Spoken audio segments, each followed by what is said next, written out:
ঈদ মানেই আনন্দ। আর এই আনন্দের দিনটাতে দুধ সেমাই ছাড়া চলেই না। কারণ ছোটবেলা থেকে আমরা এই দুধ সেমাইটা খেয়ে আসছি। আর এটা একটা ঐতিহ্যবাহী সেমাই। এই সেমাইটা যত রকমের নু নিত্য নতুন খাবার আসুক না কেন, মিষ্টি জাতীয় সেমাইয়ের যত ভেরিয়েশনে রান্না করি না কেন, দুধ সেমাই কিন্তু দুধ সেমাইয়ের জায়গায় আছে। কারণ এই দুধ সেমাই কিন্তু সেই স্বাদ এখনও সবার মুখে লেগে থাকে। আর যতই আইটেম থাকুক না কেন, ঈদের দিন দুধ সেমাই থাকাই লাগে। আর দুধ সেমাইটা কিন্তু সবারই এখনও পছন্দ। আজকালকার বাচ্চারাও খুব পছন্দ করে খায়। আর আগেকার মানুষ তো খেতই। কারণ আগে তো সেমাইই ছিল, দুধ সেমাই আর লাচ্ছা সেমাই। তো যাই হোক, আমি যেভাবে দুধ সেমাই রান্না করি এটা কিন্তু খুবই মজা হয়। দুধ সেমাই কিন্তু সবাই রান্না করতে পারে না। প্রথমেই আমি লম্বা সেমাইটাকে ঘি দিয়ে ভেজে নেব। আর কিচ্ছু দিব না, দারচিনি, এলাচ, তেজপাতা কোনো কিচ্ছু না। জাস্ট ঘি দিয়ে খুব ভালো মতো লাল লাল করে ভেজে নিতে হবে।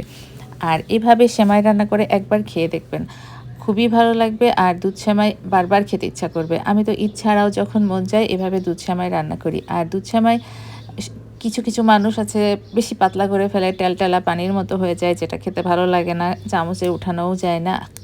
আবার কেউ কেউ আছেন যারা দুধ সেমাইটাকে এত শক্ত করে ফেলেন যে সেটাও আবার ভালো লাগে না খেতে।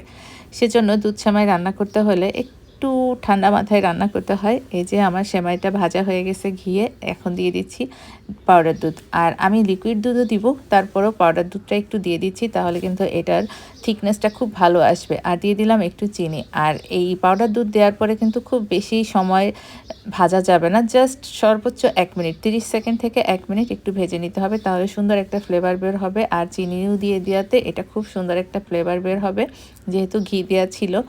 আর খুব জোর জালে অবশ্যই করবেন না, মিডিয়াম আঁচে করবেন। তারপরে দিয়ে দিব দুধ, লিকুইড দুধটা। এটা একদম গরুর দুধ।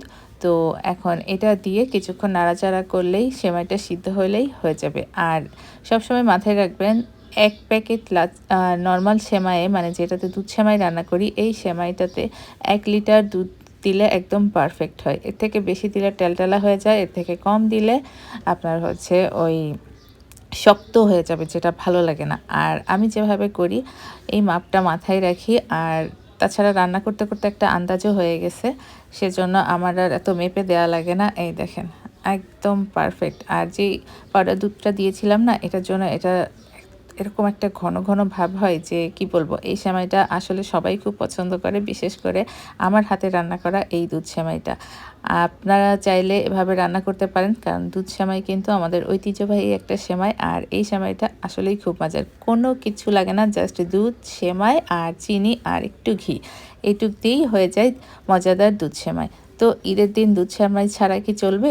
আপনারাও রান্না করে ফেলুন এভাবে, দেখবেন সবাই খেয়ে প্রশংসা করবে। আর দুধ সেমাইয়ের উপরে একটু ডেকোরেশন করে দিচ্ছি, একটু কাজু বাদাম ভেজে আমি একটু ক্রাশ করে নিয়েছি। আর একটু দিয়ে দিচ্ছি কিশমিশ, আর কিছু ওই খেজুর ছোট ছোট করে পাতলা করে কেটে নিয়েছিলাম। এগুলা জাস্ট সাজানোর জন্য, দিতে চাইলে দিবেন, না দিতে চাইলে দিবেন না, দেখতে সুন্দর লাগবে তাই এভাবে দিচ্ছি, ঈদ বলে কথা। তো সবাই সুস্থ থাকবেন, ভালো থাকবেন, ঈদে মজার মজার খাবার খাবেন, সবাই খুব আনন্দ করবেন, নিরাপদে থাকবেন। ঈদ মোবারক।